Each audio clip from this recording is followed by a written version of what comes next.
বিশ্বজিৎ ফুকন আৰু হিমন্ত বিশ্ব শৰ্মাই ইমান দিনে লম্ফজম্ফ কৰি থকা আৰৰ মূল ৰহস্য ইতিমধ্যে ফাদিল হৈ গ'ল। আৰু দাদা সঞ্জয় কিষাণ, বিশ্বজিৎ ফুকন এই মানুহ গোটেইকেইটা মিলি গ'ল মোৰ বাগান ল'বৰ কাৰণে। আপুনি মোক পুৰা কথা সোধক, মই বাগানত তাত প্ৰায় 11 লাখ তামোলৰ গছ লগালোঁ। সেই তামোল গছ লগোৱাৰ লগে লগে তাহাঁতৰ চকু মোৰ সেই তামোলত পৰিলে যে এইটো বহুত কোটি কোটি টকা পাব। সঞ্জয় কিষাণে মোৰ লগত যিখিনি কাম কৰিছে মোৰ মোবাইলত মই ডেইলি সঞ্জয় কিষাণক হোৱাটছআপ পঠাওঁ। কি হোৱাটছআপ পঠায় আপুনি?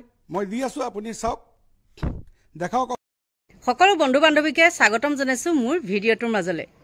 এইবিলাক কুকাৰ্য ঢাকিবৰ কাৰণে বিশ্বজিৎ ফুকন আৰু হিমন্ত বিশ্ব শৰ্মা লগ হৈ পেলাই এখন ডাঙৰ নাটক সৃষ্টি কৰিলে আৰু তাত মানে কি বলি প্ৰথা সজালে কাক? আমাৰ অখিল গগৈ পত্নী গীতাশ্ৰী তামুলীৰ ওপৰত। আৰু তেওঁ কি হ'ল, চাকৰিটোৰ ওপৰত আৰু শিক্ষাগত অৰ্হতাৰ ওপৰত এইজনে দিলে। একদম নিজে বৰ ধোৱা তুলসী পাত নহয়, এতিয়া লাজ পাইছেনে নাই? দুইজন খলনায়ক গোট খাই ভেকু ভাওনা কৰি পেলাই কি কৰিছিলে দেখিছেই নহয়। যোনে এই এপেক্স বেংকৰ ওপৰত তদন্ত কৰিবলৈ কয় বা যোনেই নকৰক কিয়, মীৰা বৰঠাকুৰো সাৰি নগ'ল, মানে ভূপেন বৰাও সাৰি নগ'ল, কংগ্ৰেছৰ দেখিছে, আৰু দিলৱাৰ হুছেইন মজুমদাৰো সাৰি নগ'ল। আৰু দিলৱাৰ হুছেইন মজুমদাৰক নোৱাৰিলে জেলত ৰাখিব, ওলাই আহিলে আৰু তাৰ প্ৰতিশোধটো ল'লে দিলৱাৰ হুছেইনৰ ককায়েকৰ ওপৰত। এয়াই হ'ল আমাৰ মুখ্যমন্ত্ৰী। আৰু এতিয়ালৈকে আজি মই যেতিয়া ভিডিঅ'টো বনাইছোঁ, এতিয়া আজি হৈ গ'ল 7 তাৰিখ, আৰু 7 তাৰিখলৈকে কোনো চৰকাৰী চাকৰিয়ালক দৰমহা দিব পৰা নাই। কিন্তু আঁচনি দিম, আমুক দিম, ভুচুক দিম বুলি মানুহখিনিক পাগলা কৰি আছে। আৰু তেওঁ এতিয়া কি কৰিছে, সপৰিয়ালে মানে যাব বিদেশ ভ্ৰমণত, নহয় জানো? আৰু তেওঁলোক ফুৰিবলৈ যাব। আৰু এইখিনি মানুহখিনি মানে এতিয়া দেখিছে ডিজেল পেট্ৰলৰ পৰা আদি কৰি গেছৰ মূল্য বৃদ্ধিলৈকে এইবিলাক আওকাণ কৰি তেওঁ এতিয়া বিদেশ ভ্ৰমণলৈ যাবলৈ ওলাইছে। আচলতে তেওঁ পলায়ন কৰিছে এতিয়া, গম পাইছে? গতিকে পলম নকৰি সকলোকে লৈ যাওঁ মোৰ ভিডিঅ'টোৰ মাজলৈ, এয়া চাই লওকচোন। নমস্কাৰ, স্বাগতম জনাইছো দ্য ক্ৰছ কাৰেণ্টলৈ। ষ্টুডিঅ'ত মই প্ৰহেলিকা তাই। এই মুহূৰ্তত লৈ আহিছো এক গুৰুত্বপূৰ্ণ খবৰ। ৰাজেশ বাজাজে মুখ খুলিলে বিজেপিৰ মন্ত্ৰী বিধায়কৰ নাম। আৰু ইয়াৰ পাছতেই এইবাৰ সংবাদমেল সম্বোধন কৰিছে এপিচিচিৰ মিডিয়া কোষৰ অধ্যক্ষ বেদব্ৰত বৰাই। ৰাজেশ বাজাজে এটা ব্যক্তিগত নিউজ চেনেলত সেই এপেক্স বেংকৰ কেলেংকাৰীৰ সন্দৰ্ভত কিছু তথ্য মুকলি কৰিছে বা ৰাজহুৱা কৰিছে কেইবাজনো ব্যক্তিৰ নাম, য'ত এপেক্স বেংকৰ দুৰ্নীতিৰ সৈতে জড়িত হৈ থকা কেইবাগৰাকীও বিজেপিৰ মন্ত্ৰী বিধায়কৰ নাম ইতিমধ্যে ৰাজহুৱা কৰিছে ৰাজেশ বাজাজে। আৰু এই সন্দৰ্ভতে এইবাৰ এপিচিচিৰ যিগৰাকী মিডিয়া কোষৰ যিগৰাকী অধ্যক্ষ বেদব্ৰত বৰাই এইবাৰ সংবাদমেল সম্বোধন কৰিছে। আমি এই সন্দৰ্ভত জনাইছো সবিশেষ। ৰাজেশ বাজাজৰ অভিযোগৰ সন্দৰ্ভত সংবাদমেল সম্বোধন এপিচিচিৰ মিডিয়া কোষৰ অধ্যক্ষ বেদব্ৰত বৰাৰ। কেলেংকাৰীত নাম সাঙুৰ খোৱা মন্ত্ৰী বিধায়কৰ বিৰুদ্ধে বিজেপিয়ে কি পদক্ষেপ গ্ৰহণ কৰিব বুলি প্ৰশ্ন বেদব্ৰত বৰাৰ। কংগ্ৰেছৰ দিনত থন ধৰি উঠা বেংকটো বিজেপিয়ে শেষ কৰাৰ অভিযোগ তুলিছে বেদব্ৰত বৰাই। আৰু ইয়াৰ লগে লগেই এপেক্স বেংকৰ অৱস্থা শোচনীয় হলে হিমন্ত বিশ্ব শৰ্মাৰ লগতে তেওঁৰ লগত জড়িত বিষয়াসকল দায়ী হ'ব বুলিও দাবী উত্থাপন কৰিছে বেদব্ৰত বৰাই। এপেক্স বেংকৰ তদন্তৰ স্বাৰ্থত সঞ্চালক ডম্বৰু শইকীয়াৰ তাৎক্ষণিক নিলম্বনৰো দাবী অধ্যক্ষগৰাকীৰ। এটা ব্যক্তিগত নিউজ চেনেলৰ সাক্ষাৎকাৰত বাজাজে ৰাজহুৱা কৰিছিল বহু ব্যক্তিৰ নাম। আৰু তাৰ পাছতে এইবাৰ চৰ্চা আৰম্ভ হৈ আছে কেলেংকাৰীত সাঙুৰ খাইছে বিজেপিৰ প্ৰাক্তন মন্ত্ৰী সঞ্জয় কিষাণৰ নাম। আৰু ইয়াৰ লগে লগে এইবাৰ সঞ্জয় কিষাণৰ বিৰুদ্ধে উপঢৌকন লোৱাৰো অভিযোগ ৰাজেশ বাজাজৰ। আৰু উত্থাপন হৈছে এপেক্স বেংকৰ অধ্যক্ষ বিশ্বজিৎ ফুকন, পৰিচালন সঞ্চালক ডম্বৰু শইকীয়াৰ নাম। সাঙুৰ খাইছে চৰণজিৎ সিং গান্ধী নামৰ এজন ব্যৱসায়ীৰ নামো।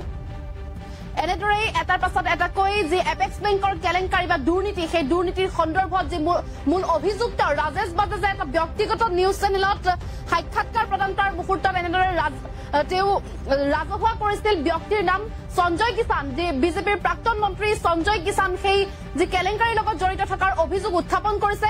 আৰু ইয়াৰ লগে লগে এপেক্স বেংকৰ অধ্যক্ষ বিশ্বজিৎ ফুকনকো পৰোক্ষভাৱে সেই দুৰ্নীতিত জড়িত থকাৰ তেওঁৰ নাম উল্লেখ কৰিছিল। আৰু ইয়াৰ লগতে যিগৰাকী এমপি ডম্বৰু শইকীয়াৰ নামো পৰোক্ষভাৱে জড়িত হৈ থকাৰ অভিযোগ উত্থাপন কৰিছিল। আৰু এই সন্দৰ্ভতে আজি অসম প্ৰদেশ কংগ্ৰেছ কমিটিৰ মিডিয়া কোষৰ অধ্যক্ষ বেদব্ৰত বৰাই এখন সংবাদমেল সম্বোধন কৰে। আৰু সেই সংবাদমেলতে তেখেতে ৰাজেশ বাজাজৰ অভিযোগৰ সন্দৰ্ভত সেই সংবাদমেলটো সম্বোধন কৰি কংগ্ৰেছৰ দিনত থন ধৰি উঠা বেংকটো বিজেপিয়ে শেষ কৰাৰ অভিযোগ তুলিছে বেদব্ৰত বৰাই। আৰু লগতে কেলেংকাৰীত নাম সাঙুৰ খোৱা মন্ত্ৰী বিধায়কৰ বিৰুদ্ধে বৰ্তমান বিজেপিয়ে কি স্থিতি গ্ৰহণ কৰিব বা কি পদক্ষেপ গ্ৰহণ কৰিব সেই লৈ তেওঁ প্ৰশ্ন উত্থাপন কৰিছে এপেক্স বেংকৰ তদন্তৰ স্বাৰ্থত সঞ্চালক ডম্বৰু শইকীয়াৰ তাৎক্ষণিক নিলম্বনৰো দাবী উত্থাপন কৰিছে বেদব্ৰত বৰাই এই মুহূৰ্তত পুনৰ জনাইছো ৰাজেশ বাজাজৰ অভিযোগৰ সন্দৰ্ভত সংবাদমেল সম্বোধন কৰিছে এপিচিচিৰ মিডিয়া কোষৰ অধ্যক্ষ বেদব্ৰত বৰাই কেলেংকাৰীত নাম সাঙুৰ খোৱা প্ৰত্যেকজন ব্যক্তি বা মন্ত্ৰী বিধায়কৰ বিৰুদ্ধে বিজেপিয়ে কি পদক্ষেপ ল'ব বুলি প্ৰশ্ন উত্থাপন কৰিছে বেদব্ৰত বৰাই আৰু ইয়াৰ লগে লগে সেই সংবাদমেলতে তেওঁ উত্থাপন কৰিছে যে কংগ্ৰেছৰ দিনত ঠন ধৰি উঠা সেই বেংকটো অৰ্থাৎ এপেক্স বেংকটো বিজেপিয়ে নিষেধ কৰাৰ চেষ্টা কৰিছে বুলি তেওঁ অভিযোগ উত্থাপন কৰিছে আৰু লগতে এপেক্স বেংকৰ তদন্তৰ স্বাৰ্থত তাৎক্ষণিকভাৱে যোনগৰাকী এমডি আছে এপেক্স বেংকৰ ডম্বৰু শইকীয়াক তাৎক্ষণিকভাৱে নিলম্বনৰো দাবী উত্থাপন কৰিছে অসম প্ৰদেশ কংগ্ৰেছ কমিটিৰ মিডিয়া কোষৰ অধ্যক্ষ বেদব্ৰত বৰাই কিয়নো শেহতীয়াকৈ সঞ্জয় কিষাণৰ নাম উল্লেখ কৰিছিল ৰাজেশ বাজাজে এটা নিউজ চেনেলৰ সাক্ষাৎকাৰত তাৰ পাছতেই বিভিন্ন চৰ্চা আৰম্ভ হৈ গৈছিল আৰু এই সন্দৰ্ভতে এইবাৰ উত্থাপন কৰিছে অভিযোগ উত্থাপন কৰিছে সংবাদমেল সম্বোধন কৰি আমি পোনপটীয়াকৈ সেই সংবাদমেলৰ কিছু দৃশ্যাংশ আপোনালোকক দেখুৱাব খুজিছো এটা মূল লোৱা দেখা গৈছে এপেক্স বেংক কেলেংকাৰী যিজন মূল অভিযুক্ত ৰাজেশ বাজাজ তেওঁ কালি কিছুমান কথা ৰাজহুৱা কৰিছে আৰু সেই কথা কিছুমান ৰাজহুৱা কৰি বিজেপিৰ প্ৰাক্তন মন্ত্ৰী সঞ্জয় কিষাণ এজন ব্যৱসায়ী নাম উল্লেখ কৰিছে আৰু যিজন এমডি তাৰে এমডিজনৰ নাম প্ৰত্যক্ষভাৱে জড়িত থকা বুলি তেওঁ কৈছে লগতে অধ্যক্ষজনৰ কথা কৈছে অধ্যক্ষজনৰ লগত তেওঁ বুজা পৰা আছে অধ্যক্ষ বিশ্বজিৎ ফুকনৰ লগত এতিয়া আমাৰ কথাটো হ'ল যে এই বিষয়টো চৰকাৰে ইমান দিন নহয় কৈ আছিলে মুখ্যমন্ত্ৰীও বিষয়টো তল পেলাবলৈ এটা অপচেষ্টা চলাই আছিলে ৰাইজক এই কথাখিনি জনাব লাগে যে এপেক্স বেংক কেলেংকাৰীৰ তদন্ত কি হ'ব কালি যিজন মূল অভিযুক্তজনে ৰাজহুৱা কৰা কথাখিনিত প্ৰাক্তন মন্ত্ৰী বিজেপি দলৰ গুৰুত্বপূৰ্ণ পদবীত থকা সঞ্জয় কিষাণৰ নাম গৈছে সঞ্জয় কিষাণৰ বিৰুদ্ধে এতিয়া বিজেপি দলে ব্যৱস্থা গ্ৰহণ কৰিব নকৰে তেওঁ উপদৰ্শন লোৱা বুলি ডাইৰেক্ট কৈছে এজন ব্যৱসায়ীৰ নাম কৈছে গান্ধী বুলি চৰণজিৎ সিং গান্ধী বুলি সেই ব্যৱসায়ীজনৰ লগত মন্ত্ৰী কি সম্পৰ্ক আছে যিটো গুৰুত্ব অভিযোগ উত্থাপন কৰিছে যে 9 মাইলৰ পৰা জাগিৰোডলৈকে তেওঁ শিলৰ ব্যৱসায় কৰে কয়লা সিন্ডিকেটৰ লগত জড়িত এই বিষয়বিলাক যে এজন ব্যৱসায়ীয়ে উত্থাপন কৰিছে ইয়াৰ বিৰুদ্ধে চৰকাৰে ব্যৱস্থা গ্ৰহণ কৰিব নকৰে বিশেষকৈ এপেক্স বেংকৰ অধ্যক্ষ বিশ্বজিৎ ফুকন আৰু মন্ত্ৰী সঞ্জয় কিষাণৰ নাম উত্থাপন হৈছে এই ক্ষেত্ৰত বিজেপি দলৰ স্থিতি কি হ'ব সেই বিষয়ে আমি জানিব বিচাৰিছোঁ আৰু গোটেই বিষয়টো এপেক্স বেংকৰ যিটো কেলেংকাৰী এইটো জাতীয় অনুষ্ঠান এটা আপোনালোকে জানে অসমৰ মানুহৰ গাঁঠিৰ ধনেৰে গঢ় লোৱা এটা অনুষ্ঠান সমবায় বেংক আৰু এই সমবায় বেংকটো শক্তিশালী কৰাৰ ক্ষেত্ৰত মুখ্যমন্ত্ৰী তৰুণ গগৈৰ যথেষ্টখিনি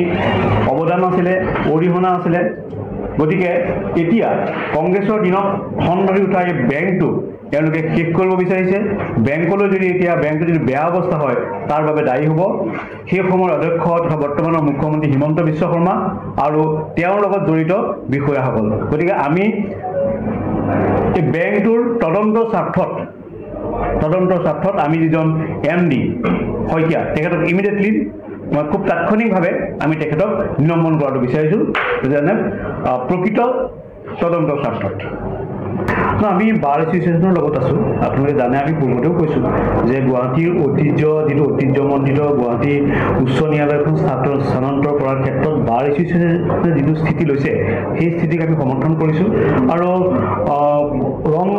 উত্তৰ গুৱাহাটীত বেলেগ ধৰণৰ বস্তু নিৰ্মিত হ'ব পাৰে এইটো আমি কোৱা নাই গুৱাহাটীৰ পৰা বেলেগলৈ যাব লাগে কিন্তু হাইকোৰ্টখনত যথেষ্ট পৰিমাণৰ জেগা আছে স্থান আছে গতিকে আমি হাইকোৰ্টখন বাৰ এছ'চিয়েশ্যনৰ যিটো স্থিতি সেই স্থিতি কংগ্ৰেছ দলে সমৰ্থন কৰি আহিছে কাৰণে বা আপোনাৰ চিণ্ডিকেটৰ কাৰণে যথেষ্ট ইয়াত জড়িত আছে বুলি কৈছে কিন্তু মই জয়ন্ত মল্লক ডাঙৰীয়াক ক'বলৈ বিচাৰিছোঁ যে তেওঁলোকে ইমান বছৰ কংগ্ৰেছত আছিলে তেওঁলোকে পাহৰি গৈছে যে মূল চিণ্ডিকেট যেতিয়া হৈছিলে তেতিয়া মেইন খলনায়ক ক'ব গ'লে জয়ন্ত মল্লক ডাঙৰীয়া বিজু হাজৰিকা ডাঙৰীয়া তেওঁলোকে আছিলে এতিয়া তেওঁলোকে গৈ চিণ্ডিকেট উঠি ৰজা বহি ৰজা হৈ পিনে তেওঁলোকে যদি ভূপেন বৰাক প্ৰত্যক্ষ কৰিবলৈ যায় আৰু বেলেগক ধৰিবলৈ যায় সেইটো আচলতে অত্যন্ত লাজৰ কথা আৰু হাঁহি উঠাৰ কথা ৰিচেণ্টলি আপোনালোকে দেখিছেই কেনেকে পীযুষ হাজৰিকা ডাঙৰীয়াক লৈ কেইজনমান মানুহে কথাও পাতিছিলে চিণ্ডিকেটক লৈ পইচা দিব লাগে পইচা খাব লাগে সব ভাইৰেলবিলাক অডিঅ' ভাইৰেলবিলাক কেনেকুৱা হৈ থাকে আপোনালোকে দেখিছে আৰু ইতিমধ্যে আপোনালোকে গম পাইছে যে ভূপেন বৰাক লৈ দুজন মানে ৰিচেণ্টলি আপোনাৰ যিটো অডিঅ' ভাইৰেল কৰিছে য'ত মীৰা বৰঠাকুৰ ডাঙৰীয়ানীও